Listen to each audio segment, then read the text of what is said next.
지금 우리가 보고 있는 이 예레미야 서에는 전부 총 12개의 예언이 있습니다. 12개의 예언을 모은 그러한 책이죠. 그 중에 오늘 말씀 13장은 5번째 예언이고요.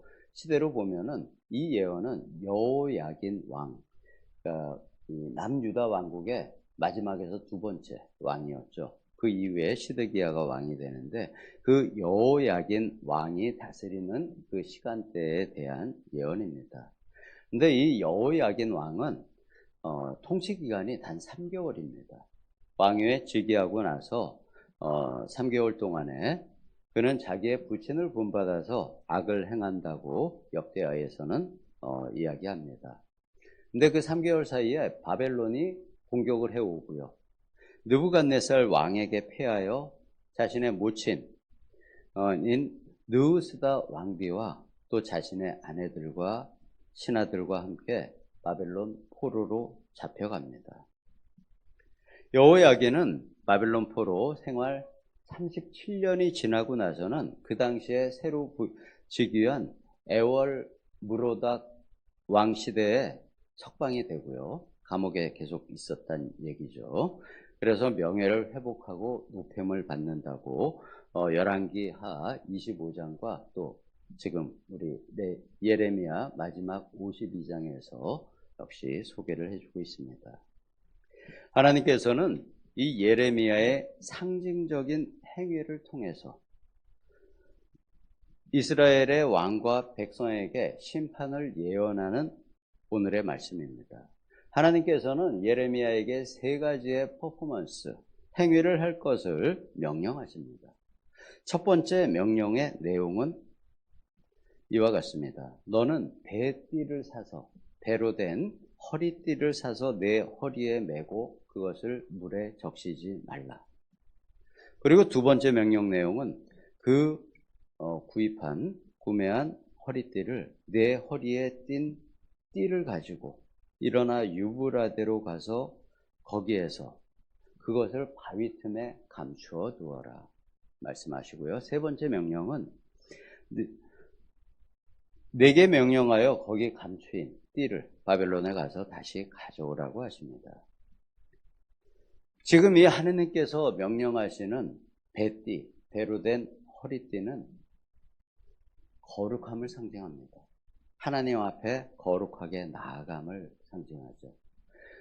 신약 성경에서도 예레미야 6장에 성령의 전신갑주를 설명할 때 제일 먼저 두르는 것이 바로 진리의 허리띠죠. 당시 의상에서 요즘 옷도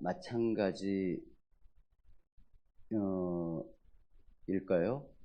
요즘은 상의와 하의를 입고 허리띠를 메고 그 다음에 상의를 다시 한번 입죠. 근데 그 당시 옷은 겉옷까지 다 입은 뒤에 허리띠, 그러니까 겉옷 위에다가 허리띠를 맸습니다.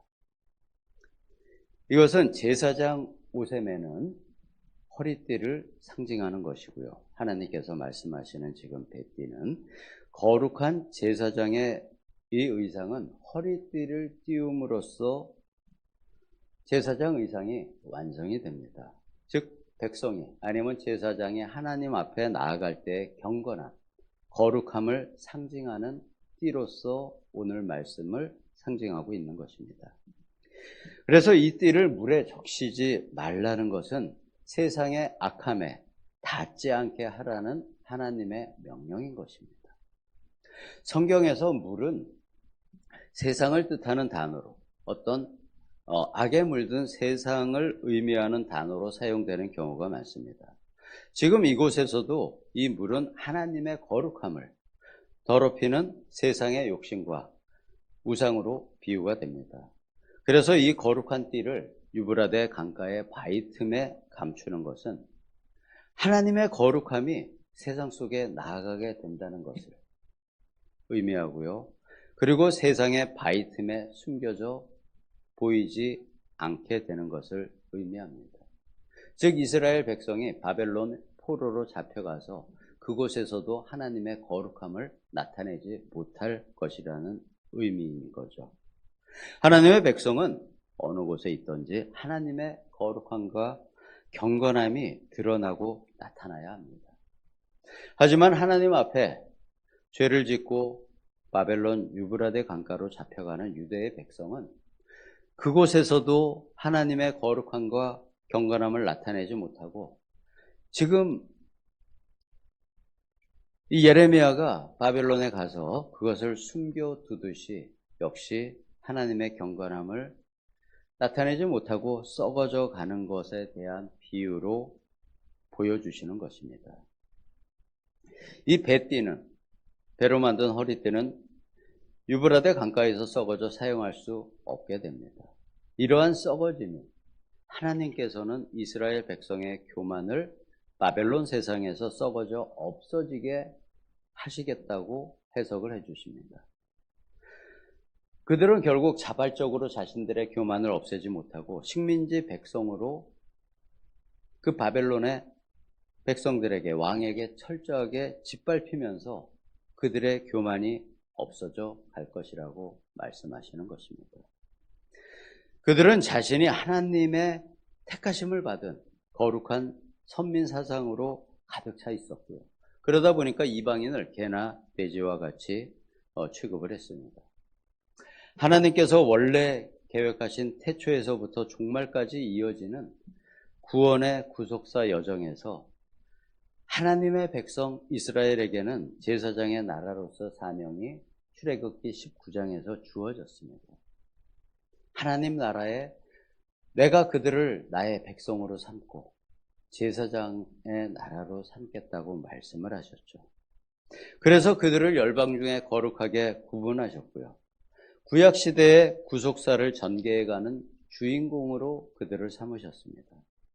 그래서 열방의 하나님의 말씀을 전할 제사장으로 그들을 부르셨습니다.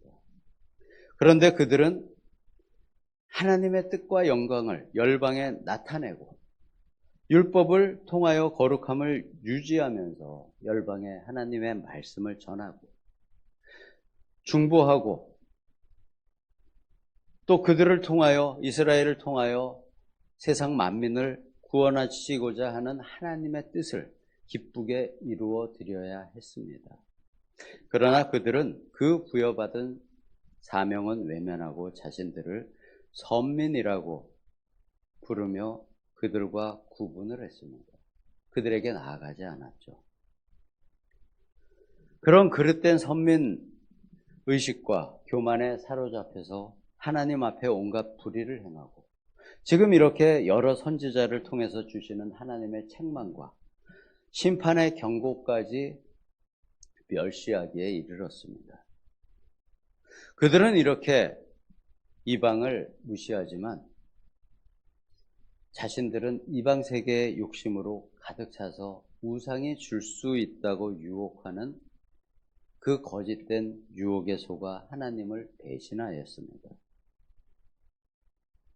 그렇기 때문에 하나님께서는 선민의 자손인 이 남유다 왕국에 재앙을 내려 그들을 멸하실 수밖에 없습니다. 우리들 역시 우리 각자가 부여받은 하나님이 주신 사명이 있습니다. 하나님께서 세우신 성도는 모든 성도에게 하나님의 사명이 있습니다. 우리 역시 주신 사명을 망각하고 나의 뜻과 나의 생각을 고집하면서 살 때 우리 역시 하나님의 징계를 피할 수 없습니다.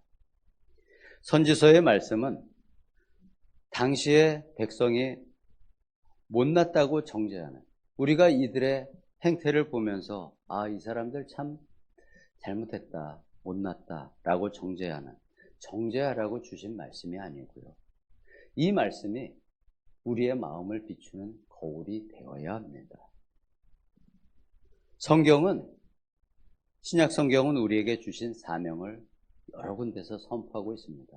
대표적인 선포가 제가 여러 번 소개해드린 베드로전서 2장 9절 말씀입니다. 다시 한번 읽어드리도록 하겠습니다. 너희는 택하신 족속이요 왕같은 제사장들이요 거룩한 나라요 그의 소유된 백성이니 이는 너희를 어두운 데서 불러내어 그의 기이한 빛에 들어가게 하신 이의 아름다운 덕을 선포하게 하려 하십니다. 이것이 바로 우리 한 사람 한 사람 모두에게 주신 가장 대표적인 우리에게 주신 사명입니다. 우리는 우리에게 주신, 내가 구원을 받았으면은 내가 구원을 받은 그 구속사적인 사명을 분명하게 인식해야 합니다. 이 사명을 완수하기 위해서 이 땅에서 최선을 다해야 합니다. 이것을 외면하고 망각하면 안 됩니다. 지금 선지서는 이러한 우리의 망각에 대해서 다시 깨달으라고 우리에게 말씀해 주고 있는 것입니다. 이스라엘은 가죽 부대에 가득한 포도주와 같이 세상에 취했습니다. 그들 속에는 술의 취함같이 세상의 취함이 가득하게 들어 있습니다. 술을 담는 가죽 부대에 술로 채워지고 술꾼의 또 술을 먹는 술꾼의 불룩한 배가 술로 채워져 있듯이 유다의 모든 주민과 다윗의 왕위에 앉은 왕들과 제사장들과 선지자들과 예루살렘의 모든 주민의 배도 술과 세상으로 가득 채워질 것이라 12절에 말씀하십니다. 유다 전체가 독주에 취하듯이 인사불성이 되어서 세상과 같이 서로 물어뜯다가 함께 멸망할 것입니다. 쾌락을 위해서 끝없이 탐욕을 부리며 이웃의 삶을 서로가 황폐하게 하고 경쟁하고 하나님을 잊을 만큼 취하고 세상의 것을 자신에게 쌓으며 하나님보다 앞서가는 것, 이것이 바로 재앙입니다. 스스로가 부른 재앙입니다. 우리는 세상에 취하지 않아야 합니다.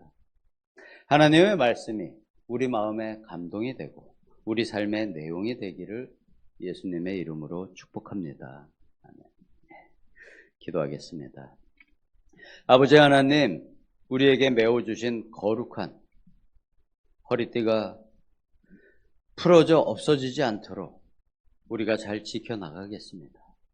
세상에 취하거나 탐하지 않으며 주님께서 주시는 모든 것을 잘 알고 지켜나가기를 예수님의 이름으로 기도드립니다.